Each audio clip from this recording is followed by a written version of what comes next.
À moins de 30 jours du premier tour de la présidentielle, cette question, irez-vous voter? En France, près de 5 millions d'électeurs sont en voie de disparition. L'abstention, traditionnellement autour de 20%, pourrait cette fois-ci battre un record. Certains électeurs revendiquent leur choix, d'autres sont déboussolés. Entre désillusion et amertume, du Nord à l'Hérault, reportage avec ceux qui ne glisseront peut-être pas de bulletin dans l'urne. La France de l'abstention, Yves Cointe et Alexandre Funel. Tract à la main, ils arpentent les rues de Roubaix pour une nouvelle campagne. Leur ennemi, l'abstention. Bonjour madame, vous savez qu'il y a des élections présidentielles. Voilà. Est-ce que vous allez aller voter? Non, pourquoi? Parce que je sais pas. Vous votez pas? Vous avez jamais voté? Non. Sophie et Sylvie font partie du comité de quartier de l'Omelay à Roubaix. Ce jour-là, avec une dizaine d'autres bénévoles, ils labourent la ville pour inciter les gens à aller voter. Est-ce que vous savez qu'il y a des élections présidentielles bientôt? Oui. Vous êtes inscrit sur les listes? Oui, j'ai reçu ma lettre, je compte voter, oui. Super, très bien. très bien, je vous laisse ça. Et je sais même déjà pour qui je vais voter. Porte à porte, organisation de débats, la première campagne de l'association remonte à 2002, lors du second tour Chirac-Le Pen. Ici, en 15 ans, élection après élection, l'abstention à Roubaix s'est renforcée 30% à la dernière présidentielle. Aujourd'hui, certains la revendiquent même, avec colère. J'ai même pas envie de voter. Et j'irai pas de toute façon. Et parmi tous les candidats, il n'y a pas... Il n'y en a aucun qui répond à vos attentes. Tous des menteurs. Le moins pire. Ils veulent que leur fric, que leur salaire, c'est tout. Non, excusez-moi, c'est tous des menteurs. De toute façon, il n'y en a pas un mieux que l'autre. Alors aujourd'hui, je m'occupe de moi et je m'occupe de personne. Chacun est fait pour soi et pour tous.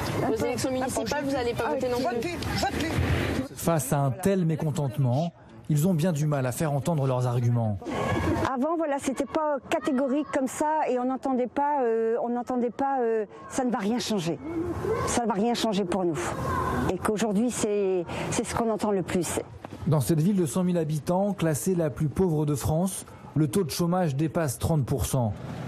Et aujourd'hui, même les électeurs encore mobilisés en 2012 oscillent entre colère et écœurement, comme Brahim. J'ai envie de donner un cri d'alerte pour leur dire écoutez, maintenant c'est bon, réveillez-vous.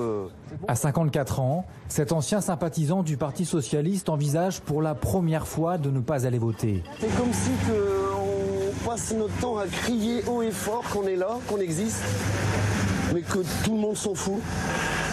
Tous les politiques, que ce soit de droite, de gauche, on est français, mais on est toujours mis à la marge. Et à force d'être mis à la marge, c'est pour ça qu'il y a de l'abstention. Danielle, à l'époque fan de François Mitterrand, aujourd'hui plutôt à droite, s'apprête elle aussi à renforcer les rangs des abstentionnistes. Cette fois, elle n'ira pas. J'ai toujours voté, mais là, il n'y a rien qui change. Alors pourquoi aller voter pour qu'il n'y ait rien qui change? Danielle accepte de nous recevoir chez elle dans sa petite maison de briques. Elle vient d'avoir sa nouvelle carte d'électeur.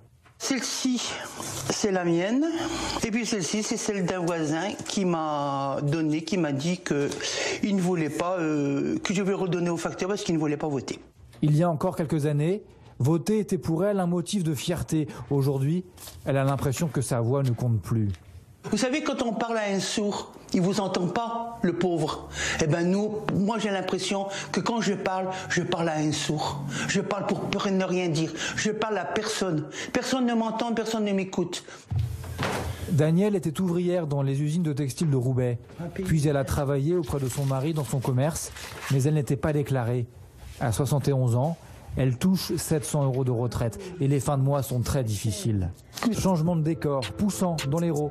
Un village de 6 000 habitants où il fait bon vivre. 5% de chômage, des associations dynamiques, des commerces.